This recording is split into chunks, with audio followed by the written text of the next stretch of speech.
Good day, ladies and gentlemen, boys, girls, children of all ages. It's Vin Robinson here with another Coast to Coast sport moment. And today's moment is a sport that's very dear to me, the sport of football. And through that connection, we've connected with a dear friend of mine, James West. We're here to represent HBCU colleges, the connection that it has to these athletes and how it propels them to go further. Some of these athletes have had great success in two leagues, the NFL, the CFL, and even post-play, they have continued to carry through with the game life after football, and it's still affecting players. It's contagious. It's awesome. The religion of football is something that continues to grow, and we're here to talk about the pipeline. So lay back, chill out, relax, pop that corn, and kick with us here on the Coast to Coast Sports Show. You're watching the Coast to Coast Sports Show.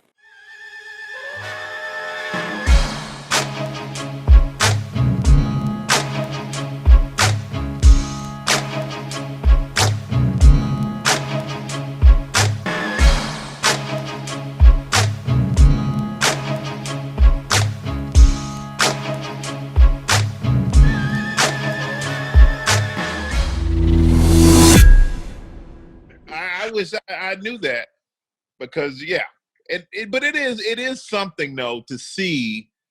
Like for me, I always hated being called a pass rusher. Mm-hmm. Hated. Yeah, you definitely. Yeah. Because I'm a defensive end. I'm a defensive lineman. Right. I play to run as well as I played to pass. I actually enjoy playing to run better than pass rushing. Right. But he's a running quarterback. No, he's a quarterback. No, absolutely. And I hate when they try to. And I understand there's certain guys who are specialists. They're a pass rusher. I was always insulted by that because I was a football player. I wanted to do it all. I didn't want to be a guy who you can't depend on in certain aspects of the game on your defense. I wanted you to depend on me wherever you put me in there, wherever you needed me. Heck, I used to go to practice and catch in punts for punt return at the Giants. Now, thank God they never put me in a game because it would have been a 50-50 chance I was going to catch it. But I can catch it 100% in practice, Doug. But you watching this trained killers running down there at you, man. You don't know if you waving high enough not to get hit. I don't know. Those guys are brave. Like this. Yeah. Hey, John, John Runyon used to be like your favorite guy, though, right? They call them gator arms. The hands like it was a little too high. Who was that? Oh, I'm sorry. Hey, John Runyon, you used to love to play against John Runyon. I just thought that was kind of funny. You just mentioned like you had like 24 fumble, not to induced fumbles, and you had 4 or 5 interceptions too as well. So Runyon was a really good player, man. Yeah. My thing I was just insulted. Yeah. Because he was in Tennessee, and from my understanding, they talked about how the Philadelphia Eagles brought him in for me. Basically, like we got to play the Giants. And I took offense to that. It pissed me off. So I watched more tape of John Runyon, man, and I used to know everything he was going to do before he did it because I knew about his foot position, his helmet position, his hand position, his weight distribution before every play. And then McNabb would do certain things with like quarterback. I feel like everybody has something. So I would watch him on film, then I watch the guard on film, I watch the center on film, I watch the quarterback, just keep replaying. And McNabb had a thing where he would get under and clap his hands. He wasn't going to do anything once he clapped his hands once. He clapped his hands twice and he's getting the ball. So I knew all these things. I knew about the split between the tight end. Like I studied this guy to a T because if you're going to send him for me, I'm going to make sure your choice decision's wrong.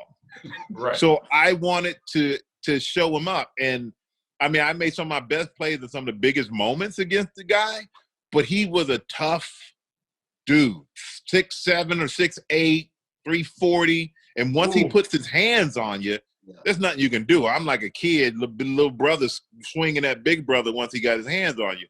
But, yeah, that was fun. I had a good time with him and the worst guy, who I love playing against, the only guy I think I was in every game going, oh, boy, this is going to be one for the ages, was Eric Williams with the Cowboys. Oh, okay, yeah. Big old dirty Big E, man. And so it's funny because Big E, boy, you got to get ready for Big E. He made everybody else seem easy because he was going to be dirty. He going to hit you in the back of the head when quarterback throw the ball and you turn around. And have we ever seen Reggie White want to fight in? He's the preacher. But no, he's out there fighting Big E. You got Reggie White, the preacher, fighting. You know how bad the dude is. I see Michael Irvin somewhere, and we retired at that point. And he's like, yo, big fella, man, I remember playing, man, Big E. I say, Big E, you got the big fella this week. You ready? You know he coming. And he said, yeah, Big E was nervous. He's scared of you. And I'm sitting here going, I told Irvin, I said, man, I was scared of his ass too. And why didn't we just come to an agreement? But I was as scared as him as he wasn't me. Yeah. Hey, you know, in our league, in the NFL, man, you're right on top of each other. In our league, they get a yard off the ball that we play, a yard off the ball. So, you know, the old linemen always get their hands up. And so you got to really show your pass rushing skills. And I remember when Desperate Manley came down there and played, and Gastineau came down there and had this big old press conference after coming from the National Football League for saying what he's going to do to our league, right? And telling all the old linemen what he's going to do after having like 19 sacks that year with the Jets. Yeah, and he went like 6 games, didn't even pat a quarterback on his back.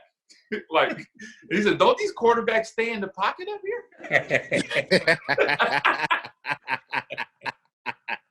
And then Dexter Manley went to Jack J. High School, Damon, which is right across the street from Texas Southern University. And when he came up there, you know, of course he had left. But one of the games he played against was against Miles Gurrell. Miles Gurrell is like our offensive lineman, offensive tackle. And he picked him up and threw him in the air. I've never seen a man get thrown in the air, especially weighing 300 pounds. And I didn't realize Dexter Manley was that strong. He threw him in the air. Just told him stop holding. He hit him the next time he threw him in the air. I've never seen like that. That's crazy. Dex was like, you know, I heard Mike say he liked playing the run. Dex didn't want no part of the run. Yeah. I gotta get on. I gotta do something real quick. Open up this gate here at the. All right. Yeah. I'm still here. We were just talking about, me and Dexter was just talking. He was talking about Charles Mann, who played the left end. That's right. Oh, that's for sure. He said, look at Charles Mann, how he walked today. He said he's in there trying to stand up to that run. He said, hell, I was trying to get to the quarterback. I ain't giving a shit about the run. Oh yeah. You could definitely run counters. You could definitely run counters. Go back to him. He was gonna be up the field. He was gonna be up the field like every time. Shoot, some of the guys, you know, I don't know how much time Mike got on here though, but who were the best players you get to, Doug? Because Sammy White, man, that joker, man, I used to hate you and Sammy White, dude. It's like you could just throw the ball anywhere close to him, you're gonna catch it to be gone, this and that though. Who were some of the other best players that you played with during your time there at Graham? Well, Sammy White was a bad dude. Yes. Ain't no doubt. He was probably one of the best receivers. I don't know why Sammy actually should be. If it wasn't for Marv Richard, he probably would have caught more balls from Tony Kramer. But Sammy was a guy that was open when he wasn't open. And you know, as a quarterback, you got to know when to put the ball in the air on Sammy. Right. If you don't put it on Sammy when he'll step before he gets to the defensive back, because once he look up in the air to find the ball, he gonna run off from the defensive back. And Sammy White never ran no more than a 4.6 in the 40. Really? But this is what happened. The Pittsburgh Steelers, when they came to work Sammy out, they told him, because we played at wingback spot, because Sammy's a better running back. And they told him if he ran a 4.5, they was going to draft him in the first round. He ran a 4.6, but you know what? Nobody ever caught Sammy. Never seen anybody catch Sammy. Once he put the ball in his hand, it was over. Football speed compared to on a clock. Yeah, competitive speed. Yeah, that's exactly what he had. It's amazing that y'all ran that wing tee, but it's some time y'all got out that wing tee and were like, oh no, they get ready to throw the ball with Doug them in there. But let me tell you something. We was in wing tee. People don't know this, Damon. I know you threw for 99,000 yards. But let me say this: when I left college, just kind of give you an idea how things has changed. Damon, in 1977, when I left college, right? Dennis Shaw, you know who that is? Yeah. San Diego State.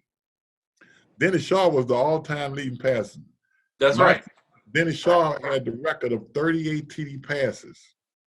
I tied him in 1977, all time. When I left Grambling, I had 8,400 yards passing in 1977 out of a wing tee. Out of wing tee. Wow. I was hated the all-time leading passer in NCAA in 1977. Hold on, you had how many yards in one season? 8,000 something? No. I had 32 my senior year.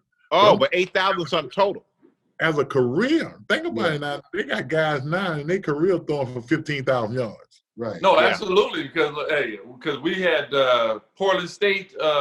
Neil Lomax. Neil Lomax, he had like 13,000 yards passing his career at Portland State. Man, they run and shoot. Man, the dude threw for like 1,000 yards in like one game. But you still got to think about this again. They was running a wing tee. He wasn't like they was just throwing the ball. Put this in perspective now, a wing tee. So wing tee, tight ends and a wing back and two backs. Right. Yes. And I threw for 8,400 yards, which is the most yards anybody have thrown for in NCAA history. Well, you know what, Doug? We talk about how many great players we play with. How far were those passes? Were they mostly yards after catch? No. Let me tell you something. I'm messing with you, man. I'm just messing with you. No, I can tell you what. This is coach philosophy. See, I didn't throw the running backs. We didn't throw to the running back. Running back was catching the ball. It was going to be the X receiver or the wing back was going to catch the ball. Or the tight end catch across the middle. Everything, pass. If you threw for 49%, 50% in Grambling offense, right, that's pretty good. Because Coach Rob said this. He liked to see the scoreboard light up. And you're not going to light it up dinking and done. But at the same time, if it was 3rd and 10, you know what he was going to run? 21 trap. Yeah. He would rather run the football on 3rd down than throw the football. Wow. We was actually a running team that my senior year we threw the ball. I got sacked. My senior year, I got sacked 6 times. Who was your receivers in Grambling? Well, my first 2 years, I had Sammy White and Dwight Scales. Yes. Both of them played in the league. Yes. Pro Bowls. And then I came back the next 2 years. I had a guy named Carlos Pennywell and Mike Moore was tight end, and Robert Woods, who lives in Houston. Robert Woods was a 10-2 sprinter. So he played wingback. So, we led the whole nation my senior year in scoring 42 points a game. Wow, you're putting up numbers. Wow. Yeah. Right. We never did beat Grambling back in them days. You beat Grambling in 1973 with Harold Hart at running back. I was going to say it was like 20 years before we even beat Grambling again, like 20-something years. Yeah, I know they ripped us off one game out there. I ain't going to lie to you. What year I ain't going to lie to you. Doug, it was y'all homecoming too. Well, you can't win homecoming. Was that? No, we can't win homecoming because we come out there for homecoming. We whipping y'all. We got the lead. 4th quarter, we punt. Ball hits your punt returner in the as clearly as the sky is blue. And we recover the fumble. They give us the ball. Hey, what did the ball do? Referees, did the ball go forward or give backwards? us the ball. Oh, what happened? Oh. When it hit the face Mr. mask, did it go forward or backwards? No, the ball hit them. Let him tell the story. All of a sudden, Mr. Robinson needed to talk to those referees. Exactly. Y'all. Now come over here. Come on here, referees. Come on over here. Man, the referees came out there and changed that call and gave the ball. All 3 of us know that's the truth, though. All 3 of us. Eddie Robinson has some influence, big time. I don't know. I wasn't there.